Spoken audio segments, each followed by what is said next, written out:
¿Qué tal? ¿Cómo están? Muy buenas noches. Gracias por su sintonía. Soy Eduardo Arévalo. Esto es Debate y esta noche tenemos el gusto de recibir vía redes sociales. Nos vamos a conectar con la licenciada Margarita Weil, psicóloga clínica, a quien le damos la más cordial bienvenida y gracias por atender este enlace. Licenciada, muy buenas noches. A ustedes, buenas noches. Un placer acompañarlos, más con un tema de tanta relevancia como el que vamos a tratar hoy.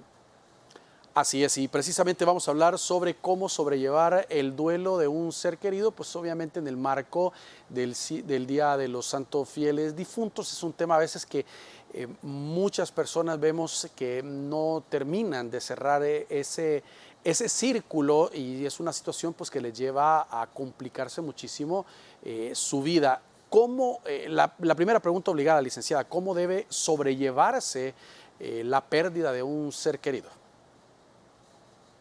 Me encanta la pregunta porque algo que todos tenemos que entender es que tenemos procesos diferentes, cada uno de nosotros, pero también dependiendo de lo significativo que es la relación que tenemos con esa persona, incluso con ese animalito, porque el duelo de los animalitos es real, de Sí. nuestras mascotas, tenemos procesos diferentes y tiempos diferentes en los que lo manejamos. La mejor manera de llevarlos, y suena a veces tan difícil de manejar, es enfrentando lo que sentimos. Cuando muchos de nosotros socialmente nos indican, sentite bien, hacete la fuerte, hacete el fuerte, tenés que ser un ejemplo para los demás, cuando esas frases están realmente complicando a la persona para que sane su duelo. Ahora, ¿cuánto tiempo, digamos, es un periodo normal de que una persona pueda estar en duelo? Como usted nos dice, no es bueno retener eso. Si uno tiene ganas de llorar, pues debe de llorar, debe de externar los sentimientos. Hay gente que opta por llevar el luto, por ejemplo, de negro, y hay que Ujú. respetarlo, hay que acompañarle, pero digamos, dentro de un periodo normal, ¿cuánto es el tiempo, digamos, habitual en esto? Depende de la relación. Ok. Amigos, hermanos, generalmente tienen un periodo de duelo de un año, muy intensamente las emociones, y al empezar el siguiente año empiezan a sanar. Pero si es un hijo, una buena pareja, un padre, una madre, usualmente son 2 años y después del segundo año esa persona empieza su proceso de sanar. Lo que ocurre es que la parte más impactante del duelo se da en los primeros meses. ¿Por qué? Porque más o menos al tercer mes aproximadamente, la gente que era nuestra red de apoyo inicial empieza a ver que ya es hora de normalizar y se van alejando de ese cuidado que nos dieron los primeros 3 meses, y ahí es donde la persona empieza a enfrentar la cotidianidad, que es donde más empieza a impactar el proceso de duelo, porque es donde empezamos a sentir realmente la ausencia en los pequeños momentos que son muy grandes en términos de sanar. Por ejemplo, una buena entrega de notas para un universitario y de repente voy a llamar a mi mamá y mi mamá no está, o mi abuelita no está, o mi amigo no está. Y es un golpe que te regresa al momento de la pérdida inicial. Ahora, no se trata de olvidar a las personas, es decir, pasa Jamás. la página, mira para adelante, hay que buscar otras amistades, otra relación. No se trata de eso. A veces dan consejos sin mayor fundamento en el afán de querer ayudarle a una persona, pero no se trata de eso. Lo que usted acaba de decir, Eduardo, es tan importante que lo entendamos. ¿Por qué? Eso es lo que jamás le tenemos que decir a una persona. Eso de decir, pasa la página, por favor, esa persona no puede pasar la página así porque nosotros le digamos, mira, vas a encontrar a alguien en ese momento. lo estamos o la estamos hiriendo tanto cuando decimos, ya es hora de que pases la página, que encontres una pareja, que hagas nuevos amigos. No puede, no es que no quiera, no puede. Y esa es una de las cosas que más se enfatizan, que no le digamos a la persona. Es como que le digamos aceptar la voluntad de Dios. Momento, sé el nombre que le demos a Dios, Jehová, Yahvé, como le querramos llamar. En ese momento en que nosotros le decimos, seguí tu vida, aceptar la voluntad de Dios, lo que estamos haciendo es peleando a la persona con Dios, porque le estamos diciendo, Él te la quitó, cuando la realidad es que la muerte es parte de la vida, es algo que a todos nos va a pasar, a todos los seres vivos nos pasa, pero en el momento en que le echamos la culpa a una persona o a Dios, estamos diciendo, hey, hay un culpable. Y al ser un culpable, automáticamente mi furia, mi ira, mi desesperación, la enfoco sobre esto. Entonces, no podemos decir esto y no podemos decir buscar nuevos amigos o una nueva pareja. Solo nosotros sabemos lo que hemos vivido con nuestra pareja y sentimos que nunca nadie jamás nos lo va a dar o que nunca jamás nadie va a ser el amigo o la amiga que perdimos. O tener otro hijo. Un hijo no es un sustituto del otro. Los niños arcoíris, que son los hijos que vienen después de una pérdida, son ellos mismos, no son el hijo que se perdió reencarnado. Ahora, ¿qué características, digamos, debe ver un familiar, un amigo o una pareja de una persona que haya tenido una pérdida muy grande y que vea que alguien entra en una situación bastante complicada que amerita buscar ayuda profesional, licenciada? Porque no es en todos los casos, sino no alcanzaría los psicólogos en el país para llevar a la cantidad de personas a un tratamiento. Pero digamos, ¿qué características sí debemos de poner atención y decir, ok, yo te voy a llevar y sí es importante que tú busques ayuda?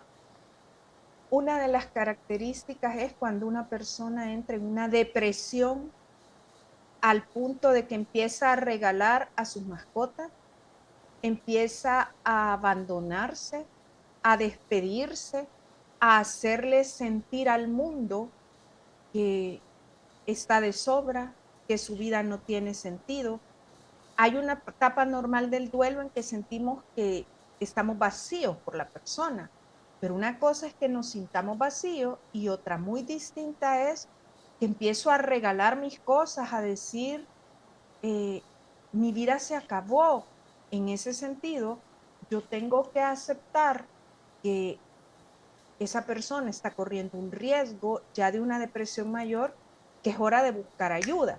Pero también es hora de buscar ayuda cuando enfrentamos un duelo en donde se siente que yo estoy encerrado en el dolor. Es decir, esta persona no habla de morirse, no empieza a hacer obsequios de todo lo suyo, pero es una persona que empieza a dejar el cuarto de esta persona, no lo toquen.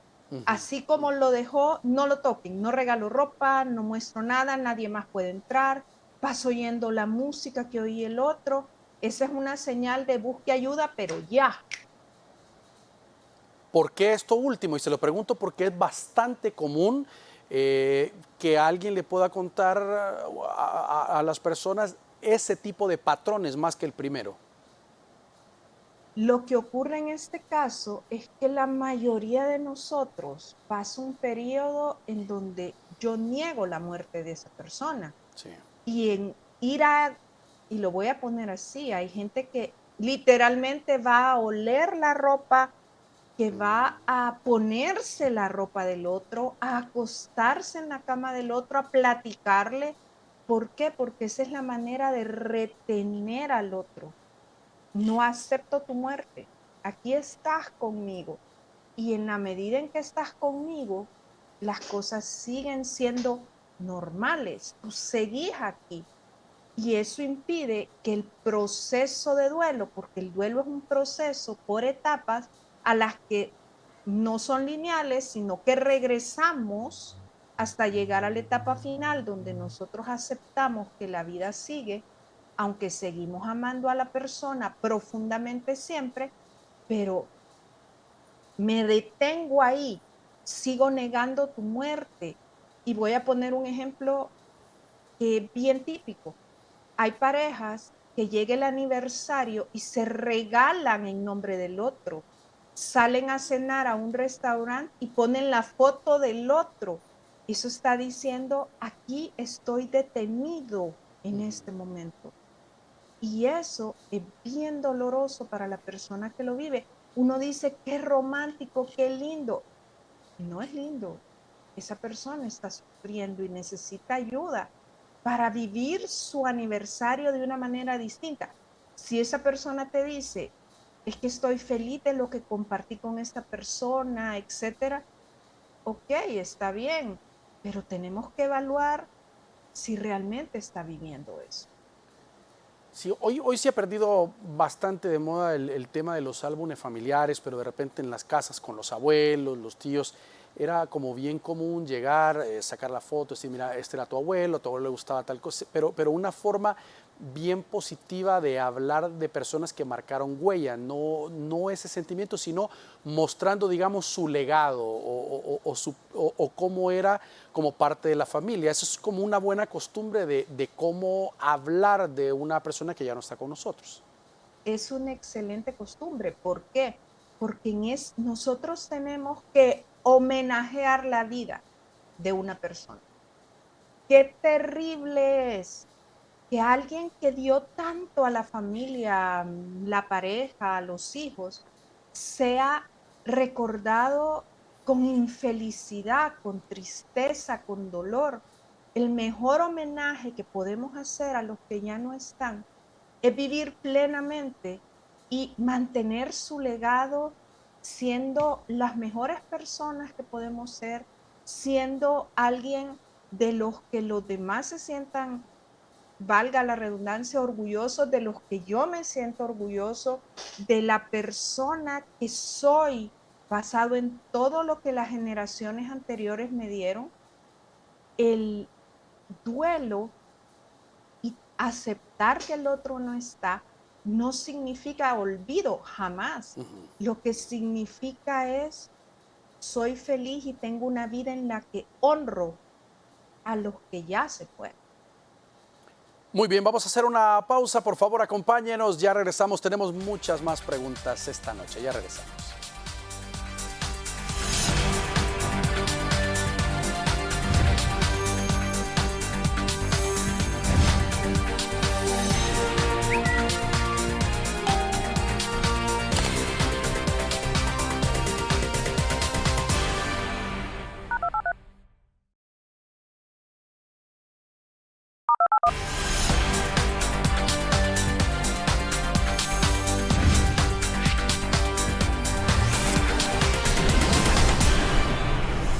Muy bien, gracias por continuar con nosotros. Margarita Weil, psicóloga clínica con nosotros esta noche. Margarita, hay algunas personas que no van a los cementerios, por ejemplo, en estas fechas, 2 de noviembre o en fechas de cumpleaños de un ser querido que ya partió, porque dicen que les provoca mucho dolor, entonces prefieren no ir, no llevar flores, que no le cuenten y como que su cerebro trata, porque no se puede, pero por lo menos trata de borrar esos momentos en lugar, como decíamos, cerrando el segmento anterior, de recordar aspectos positivos de la vida de esta persona, prefieren decir, mejor yo trato de bloquearlo y enfocarme en otro tipo de cosas y ese dolor ahí está dentro. Eso genera un duelo retrasado y el duelo retrasado se convierte en enfermedades, en dolor, en depresión, en ira. Esas personas que niegan lo que pasa, pero al final la vemos tan irritables, tan negadas de sí mismas, que le tienen un pánico horrible a la muerte, a la enfermedad, y sufren tremendamente de pensar incluso en su propia muerte. Esto genera muchísimo daño porque daña el sistema familiar, se dañan a sí mismos y ojo, generan muchas reacciones negativas de las generaciones que le siguen, sus hijos, sus nietos, etcétera, porque les enseñan que la muerte es algo que hay que tenerle mucho miedo y no a administrar sus emociones. Le tienen tanto miedo al dolor que generalmente al negar la muerte de alguien están sufriendo muchísimo más y se vuelven de ese tipo de personas que en Navidad, en Año Nuevo, en los cumpleaños, se van a dormir a las 8 de la noche para no pasar ningún buen momento. Entonces se empiezan a aislar del sistema familiar, pierden la oportunidad de vivir momentos hermosos y de decir, yo también voy a ser recordado con mucho amor. Se niegan a vivirlo y se niegan a generar esos buenos momentos que van a ser los recuerdos del otro. Ese miedo los encierra en una cápsula que los daña y daña a otros. Ahora, este tipo de situaciones, este tipo de pensamiento puede desencadenar también en problemas mentales, obviamente, pero también en problemas físicos. Sí. Llevar ese tipo de carga y todo puede dar algún tipo de manifestación, una parálisis o algo si es que no se descarga. Incluso no hay estudios comprobados al momento, Sí. pero sí se sabe que hay muchas personas que entran en procesos de somatización diferentes. Algunos literalmente caen en depresión química, es decir, su sistema nervioso se altera a un punto de que deja de crear ciertos químicos y caen en depresiones súper profundas, a tanto que hay parejas que se mueren a muy corto tiempo de distancia. No estoy hablando solo de los ancianos, sino que de personas jóvenes y que incluso llegan a pensar en suicidio. Tenemos enfermedades de gastrointestinales, inmunológicas, muchas asociadas al sistema digestivo porque no digieren la idea, esas colitis horribles, esos espasmos musculares, dolores de cabeza. ¿Por qué? Porque las emociones al final se nos enredan en el cuerpo, porque si usted lo piensa, cuando usted siente dolor y usted se traga la emoción, si usted se fija, después anda con dolor de estómago o un gran dolor de cabeza o le duele la espalda.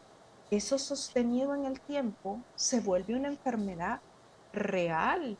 Incluso hay personas, y voy a hablar de un caso que pasó de alguien muy cercano, que cuando murió su pareja, no se pudo volver a levantar de una silla de ruedas.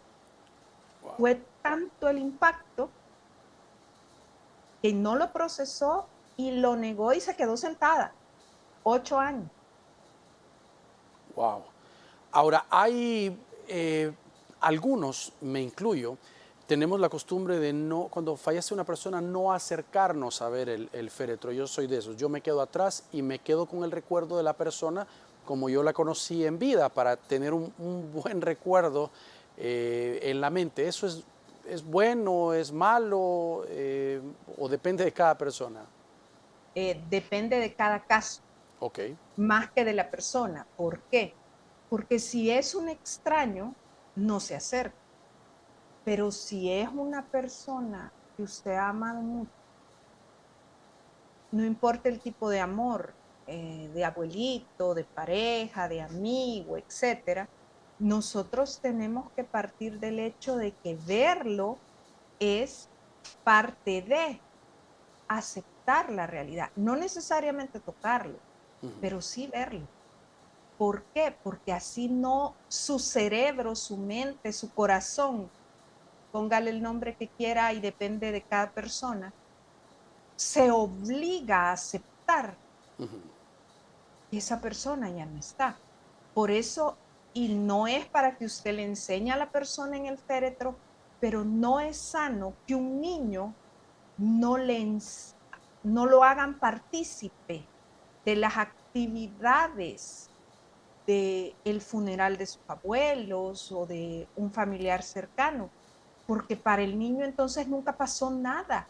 No estoy diciendo que lo exponga a la vela, al llanto y a la histeria, no, pero que se hable con ellos y se diga que la persona ya no va a estar físicamente, pero, y aquí se puede usar un símil que es muy hermoso, en donde usted le puede explicar que el cuerpo es como un capullo y que esa persona ahora ha volado como una mariposa y que esa mariposa es su espíritu, su alma, cada quien elige el nombre, y que esa persona está en otro plano. Usted le puede decir, según sus creencias, el nombre de ese plano, el cielo, el más allá, etcétera, para que el niño o la niña entienda que esa persona físicamente no va a estar, que sí duele, que si es abuelito, papá o mamá está sufriendo mucho y que duele, pero que él y sus emociones son importantes.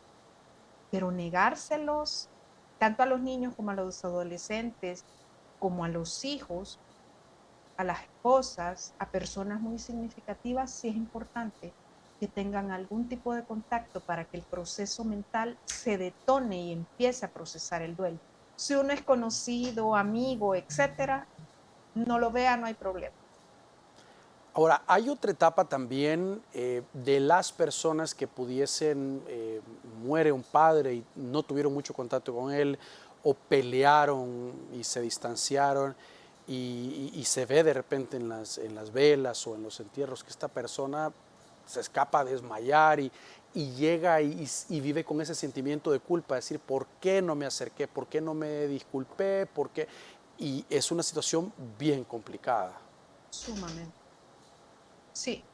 Y es que aquí nos encontramos con otro proceso, un proceso en el cual la mayoría de nosotros mantiene la idea, es mi papá, es mi mamá, y yo tendría que.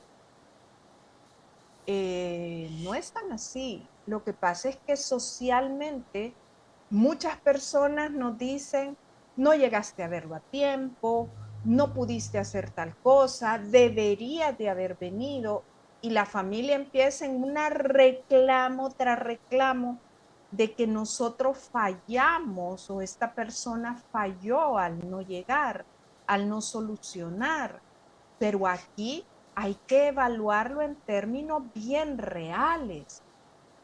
A veces las circunstancias fueron tales que la fractura de estas dos personas no solo se debió al que queda vivo, sino también al otro. Y no hay que perder la objetividad, y nosotros como compañía del doliente, en ese momento, mire, no opine, suficiente es lo que el otro siente. ¿Qué pasa? Si usted necesitaba solucionar algo y no llegó a tiempo o no lo quiso hacer, busque ayuda para procesar el dolor y su culpa, pero tenga claro cuáles fueron las circunstancias para llegar a esto. Hay personas que realmente no quisieron porque no quisieron. Ese es un caso. Pero hay otros casos en donde papá o mamá que hoy falleció nunca siempre los negaron. Entonces hoy llega y hay un sentimiento horrible de nunca fue mi papá, nunca fue esto, y no lo expresan por miedo a que la demás gente lo juzgue. Entonces vemos también esas crisis de llanto, pero cuando hay mucha culpa, lo mejor es busque ayuda, porque no lo va a poder procesar, porque hay muchos procesos sociales y religiosos que van a hacer que ese duelo se vuelva un duelo complicado, y esta persona puede caer tanto en depresión como en adicciones, como en otros procesos negativos, incluida la enfermedad, que no es sano para usted. Ahora, otro tema importante es también el acompañamiento, licenciada, de una persona que pueda estar con cuidados paliativos, que está ya en una situación muy complicada de salud. Es importante que familia, parejas, amigos, o sea, puedan estar en ese momento acompañándole, ¿no? Es decir, es que a mí me da un sentimiento, yo no quiero verlo así, entonces prefiero mejor no llegar y dejar sola a esta persona en una situación delicada. Aquí estamos hablando de algo sumamente importante. La persona que tiene una enfermedad crónica y está en sus etapas finales, o una persona que tiene una enfermedad terminal, está viviendo un duelo, ella, el duelo por su vida. Y es exactamente el mismo duelo que viven las personas que sobreviven a esta persona. Esa persona pasa por negarlo, por su etapa de ira, por su depresión, por su negociación, por su aceptación final. Y el apoyo que nosotros le debemos de dar es importantísimo. Aunque nosotros estemos en un duelo anticipado, sintiendo la muerte de esta persona, sabiendo que es inminente, es hora de estar con ella. ¿Y cuál es la mejor manera de estar? Mire, una persona que está cerca de la muerte, lo que menos quiere oír es, vas a estar bien. No te preocupes, ya vas a ver que te vas a recuperar, que no sé qué. Por favor, eso solo le duele más al otro porque siente que lo quieren engañar y sentirse engañado en ese momento es sumamente cruel. Nosotros tenemos la obligación de dejarlo hablar, de decir, tengo miedo o quiero que mi funeral sea de esta forma y déjelo hablar de cómo quiere que le celebren su vida. Deje que decida que si quiere rosas de tal color o no quiere flores, que si quiere que haga donativos, que si quiere mariachis, que si quiere vino, que si quiere tamales, que lo que sea. Es hora de respetar y oírle hablar, no solo de cómo quiere su recuerdo, sino de su vida. Contar millones de veces su historia o contar simplemente cómo se siente, cómo se ha sentido, la emoción que ha sentido. Yo tengo el caso de una abuela que ella amaba muchísimo a su nieto, a su único nieto, y ella pidió expresamente que a la hora del homenaje fúnebre en la carroza, el nieto fuera el que llevara el carro siguiente, no sus hijos, su nieto. Mire, los hijos estaban llenos de dolor ante esa decisión, pero respetaron la decisión de la señora, porque para ella eso era importante, por alguna razón. Entonces, respetar eso, respetarles todo este punto, irse a despedir.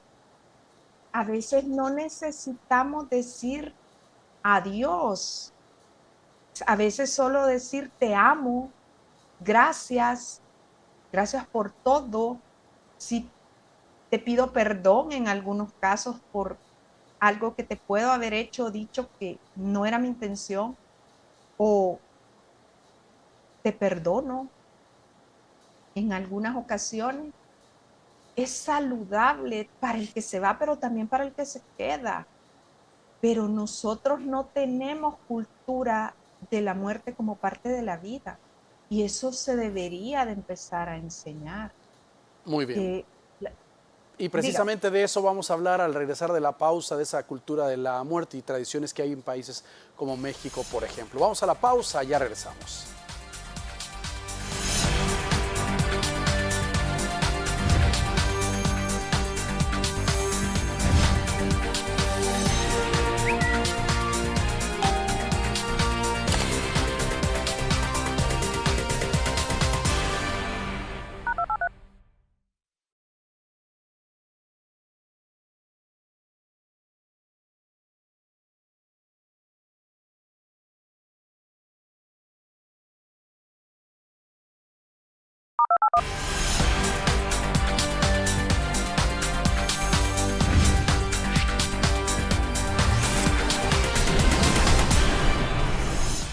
Muy bien, gracias por continuar con nosotros.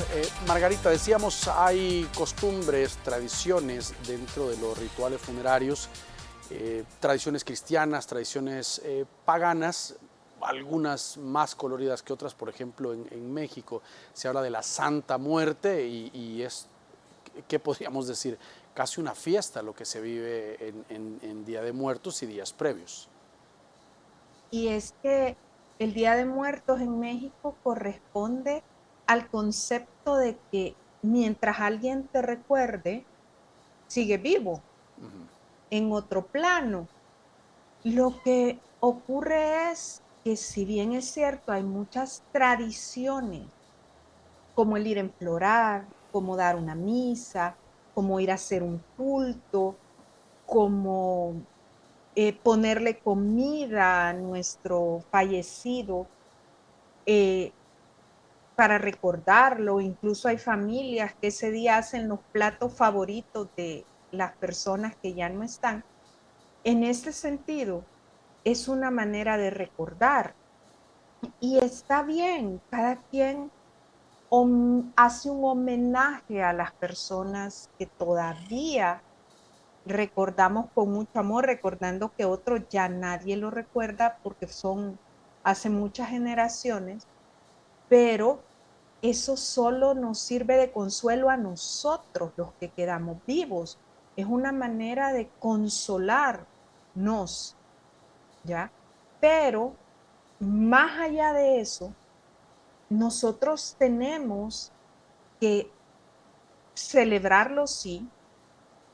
Hay personas que antes de que me digan algo, una misa, una oración, tiene valor, sí tiene valor, pero tenemos que tener claro algo. Eso es aceptar y darle a los que murieron, pero eso no es prepararnos a nosotros ni a nuestra cultura. Ninguna cultura tiene el hecho de tener una educación para el proceso de muerte y naturalizarla. Nosotros homenajeamos, enfloramos, damos recuerdos y amor a los que ya están muertos, pero el proceso de muerte en sí es un tabú todavía para todos nosotros. Cuando alguien dice, ya compré mi servicio fúnebre, o mira, yo quiero esto, o pienso que la muerte en tantos años, automáticamente todo el mundo le dice, ¿por qué hablas de eso? Sí. Cuando la muerte es parte obligada de la vida. Incluso a veces hay gente que dentro de la convivencia en los camposantos, este 2 de noviembre, lleva mariachis y hay gente que, yo he visto gente molesta que dice, ¿por qué es eso? Dice, o sea, es un irrespeto, este es un momento de solemnidad, cada quien lo vive diferente, pero puede ser que la persona haya dicho, mire, cuando me vengan a visitar o dar los respetos, lo deben hacer de esa forma, o sea, se vive diferente cada persona. Cada persona lo vivimos diferente, pero también tenemos que partir de algo y algo muy importante. Si algo, e insisto, lo dije hace un ratito, nosotros tenemos que recordar a los seres queridos con amor y felicidad, recordar los buenos momentos compartidos. Incluso a mí me encanta cuando yo veo jóvenes de todas las edades que se gradúan o tienen un logro y van al cementerio felices a decir, mira, lo logré y lo quiero compartir contigo, lleno de felicidad.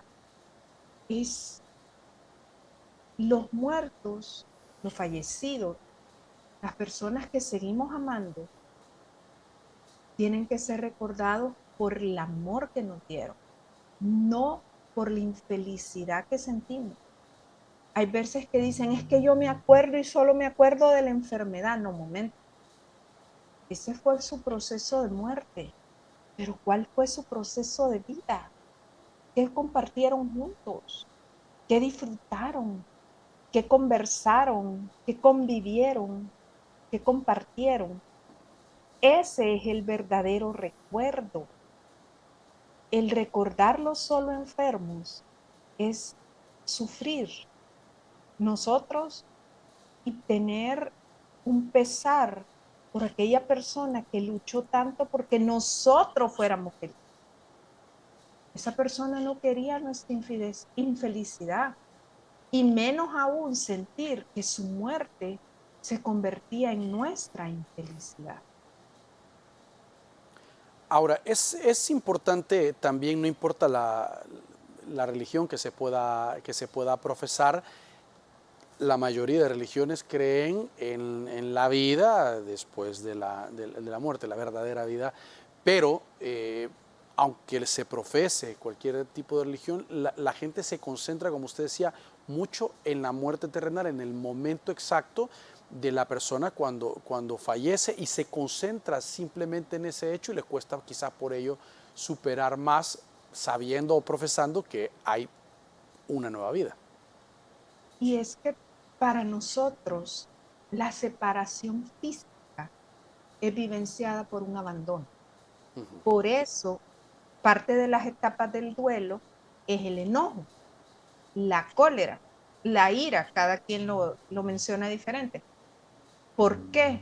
Porque nosotros podemos entender, a excepción del suicidio o la muerte violenta, que la persona no se quería ir, aunque haya dicho, ya es hora de ir a descansar porque no aguanto mi cuerpo físico, ya me duele, etcétera. Pero lo vivenciamos como un abandono, porque la separación física nos cuesta. Extrañamos los abrazos, los besos, el tiempo compartido, la risa, los detalles que esa persona hacía o compartíamos. Pero aunque nosotros sepamos que estás más allá y que me amas desde donde quiera que estés y que yo te amo, sé en la forma en que estés, la separación física se siente de una manera muy profunda. Es como que hubiéramos quebrado literalmente nuestra relación con esa persona, porque ahora, aunque querramos, incluso no la podemos contactar. No hay forma. No podemos llamarla, no podemos irla a ver y verla físicamente. Entonces, en ese sentido, es que duele tanto y cuesta tanto aceptar. Es, y por eso es tan importante elementos como ver, compartir un momento y ver los álbumes, ver los videos. Parte a veces del proceso de duelo es hacer esa reunión familiar donde nosotros empezamos a recordar los buenos momentos, vemos los videos, hacemos esto, como parte de revivir positivamente su legado y permitir incluso la expresión de sentimientos de los niños.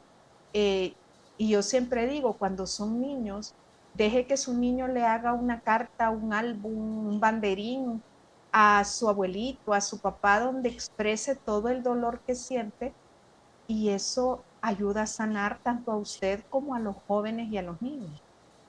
Incluso esa misma convivencia familiar, sobre todo en nuestros países que vivimos mucho el matriarcado o el patriarcado, donde hay siempre una figura pues dominante en las familias, cuando ya no está, un homenaje a ellos sería seguir conviviendo en familia, primos, hermanos, ese tipo de cosas que a estas personas les gustaría que se continuara realizando. De hecho, usted acaba de decir algo que es súper saludable. Decir, si a mi abuelita le gustaba, por ejemplo, que nos reuniéramos el 24 o el 25 a comer tamales, reunámonos, hagamos lo posible de llegar los que más podamos y compartamos los tamales. ¿Qué pasa? Muchos de los problemas del duelo es que como no se habla de lo que sentimos, ni se procesa lo que yo siento, muchas veces guardamos rencores y resentimientos hacia otros miembros de la familia, que porque no actuaste como yo creo que tú deberías de actuar con esta persona. Aprender que no debo de juzgar al otro, porque el otro tiene su propia historia y sus procesos a través de los cuales no pueden hacerlo. No es que a veces quieran, es que no pueden. Y voy a poner un ejemplo. hay una persona que no podía ir a ver a su mamá en agonía, no pudo. Emocionalmente no tenía las herramientas para enfrentar eso. Entonces le tocó solo a su hermano, enfrentándolo todo, de no verse por años, porque este muchacho estaba tan resentido con la hermana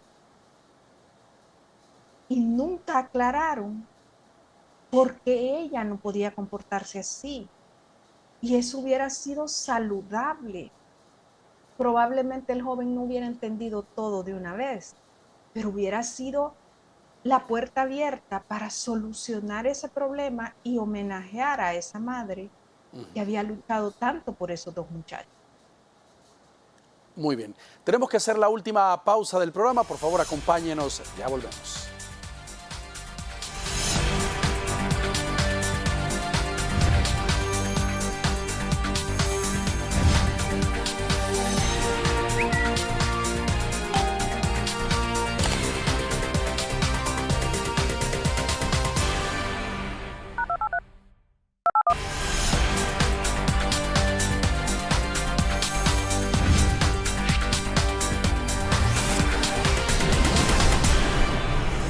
Muy bien, gracias por continuar con nosotros, licenciada. También hay otro tema que no hemos abordado y es un tema muy difícil en torno al duelo. Eh, en el periodo de la pandemia que se vivió una situación muy difícil porque pues todos estamos acostumbrados a acudir a los servicios religiosos, a las misas, a acompañar el carro fúnebre, todo lo que hemos estado hablando. Y en ese periodo, básicamente, estas cosas no se pudieron realizar. Entonces, ¿cómo cortar ese nexo? ¿Cómo vi mucha gente llorando que desde muy lejos, en el mejor de los casos, le permitieron por lo menos llegar a una distancia y poder observar la cremación o algún otro proceso que se realizaba si no le permitían enterrar? Pero fue un periodo muy difícil para muchas familias, no solo en nuestro país, sino en el resto del mundo por el tema de la pandemia. Este, estos duelos se volvieron duelos sumamente complicados para la mayoría. Por eso para ellos, no importa cuánto tiempo haya pasado, haga su ritual, despídase, haga, y aquí voy a poner el ejemplo de los mariachis, de la gente que lleva grabadora, yo vi a un esposo hace poco en un cementerio que llevaba un violinista y dijo lo que mi esposa había pedido para su funeral, ahora te lo traigo. Usted necesita hacer un ritual de cierre. Hágalo. Nunca es tarde para hacerlo, pero necesita hacerlo. Necesita abrir ese proceso de duelo tan latinoamericano que nosotros tenemos, en el cual llame a la gente que usted quiere que lo acompañe, vaya al cementerio, ahora que sí se puede, y haga lo que usted siente o quiere hacer por esa persona que ama. Eso le va a ayudar a usted y le va a ayudar a sentirse reconfortado por las personas que usted quiere que lo acompañen. ¿Por qué? Porque no hacer esos rituales evitó que usted sintiera ser acogido, protegido, amado, y que la persona que falleció recibiera todo el amor que de las otras personas debía de recibir. Por favor, si a usted lo invitan a algo así, acuda. No piense que es una ridiculez, no piensa que hoy para qué. Acompaña a la persona. Si usted quiere ir solo, hágalo solo, pero haga ese ritual. Si es necesario y se siente sumamente complicado, empiece a escribir un diario en donde le empiece a contar a la persona cómo se siente ante su pérdida. Y va a haber un momento en que usted va a ir trabajando ese duelo a medida que va escribiendo ese diario y va a haber un momento en que usted va a estar en paz. Si usted no logra a partir de ese escrito llegar en paz, busque ayuda, pero a Ujú. través de ese escrito usted va a poder empezar a procesar lo que en pandemia y la pandemia le quitó tanto a la persona como a los rituales correspondientes. ¿De cuál o cuáles estamos hablando, digamos, que es más significativo para una persona eh, para poder despedirse, digamos, de forma sana de un familiar cuando no se pudo por parte de la pandemia? La parte de una vela, la parte del entierro o la parte de las misas, en este caso, que acompañan los días posteriores al entierro. La mayoría de daño está en que no los pudieron ver Ok. y por ende no hubo un proceso de velación en donde se diera tiempo de procesar. Acuérdese que era una llamada y prácticamente era en tanto tiempo, tiene usted casi para arreglar dónde enterrarlo y va embalado y punto. Ese choque de no poder ver a su ser querido y de no poder velar, eso fue el proceso más impactante porque vemos en términos del duelo, pero el tiempo previo en donde no teníamos mayor acceso y la angustia de, ¿habrá muerto solo? ¿Cómo se habrá sentido? ¿Habrás creído que lo abandonamos o la abandonamos? O sea, esas preguntas resonaban y resuenan en una cantidad de personas porque es, ¿qué habrá sentido? Ese qué habrá sentido en cuanto a abandono, en cuanto no quisimos, en cuanto no nos pudimos despedir, en cuanto lo llevamos y la última vez que nos vimos creímos que nos iba a volver a ver y se habrá sentido abandonado cuando lo dejamos ahí y ahora, o sea, ese preduelo y el duelo de la pérdida han sido los más impactantes y los que más complican los duelos. Ahora, si todavía a esta fecha una persona tiene sentimientos muy complicados por este tipo de situaciones, es de buscar ayuda, licenciada, y también otro tipo de alternativa, buscar si ya en esta fecha no hay algún tipo de prohibición, si fue enterrado en un sector común o fue cremado para retirarlo, buscar otro camposanto y poder hacer todo este proceso. Sí, en este sentido, haga aquello que usted considera como persona que necesita hacer por su familiar y por usted. Ojo con esto, yo hago énfasis en por la persona que falleció y por usted. Recuerde que los procesos de duelo son procesos individuales. Si a una persona se le murió el esposo y a usted también, o la esposa, no significa que lo va a procesar igual, porque las relaciones de pareja eran distintos en ambos casos. Entonces, si usted necesita hacer su ritual, si usted tiene las cenizas y es hora de llevarlos a un lugar que estaba previamente acordado, o es hora de empezar el proceso legal para hacer la exhumación y llevarlo a otro lugar, háganlo por su paz y por sentir que cumple con la otra persona. Ahora hay gente también que no es muy dada a las emociones, a llorar, a externar lo que siente y sobre todo en momentos así se vuelve un poco preocupante porque dice el que no externa sino que se lo va tragando en algún momento puede colapsar. Sí, mire, si usted no puede llorar, ok, no llore en el momento, pero busque el momento para expresar su dolor. Hay gente que dice, es que yo no voy a llorar públicamente, no puedo. Bueno, no llore públicamente, está perfecto, pero busque el momento privado, absolutamente privado para hacerlo. Hay personas que dicen, mire, y es normal, no juzguemos a los demás. Mire, Lick, se murió y yo no podía llorar.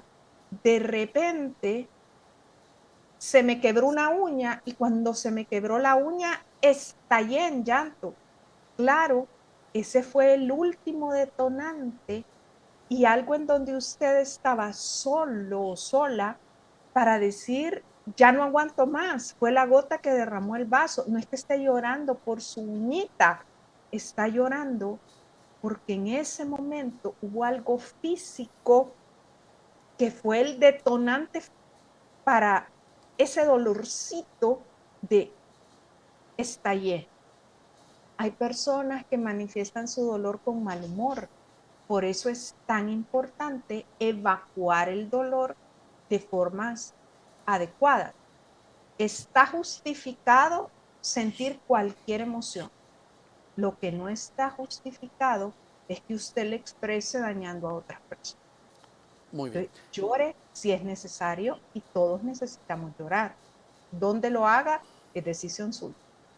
Muy bien, licenciada, gracias por acompañarnos esta noche y compartir este tema muy interesante y esperamos que haya ayudado a muchas personas que puedan estar atravesando una situación de duelo como lo que hemos conversado esta noche. No, a ustedes, muchas gracias por la invitación y acuérdese, tiene derecho a sentir lo que quiera sentir, que nadie le diga cómo debe hacer. Feliz noche. Igualmente para ustedes, gracias a ustedes por su sintonía, que descansen su cita con nosotros el día de mañana. Los esperamos.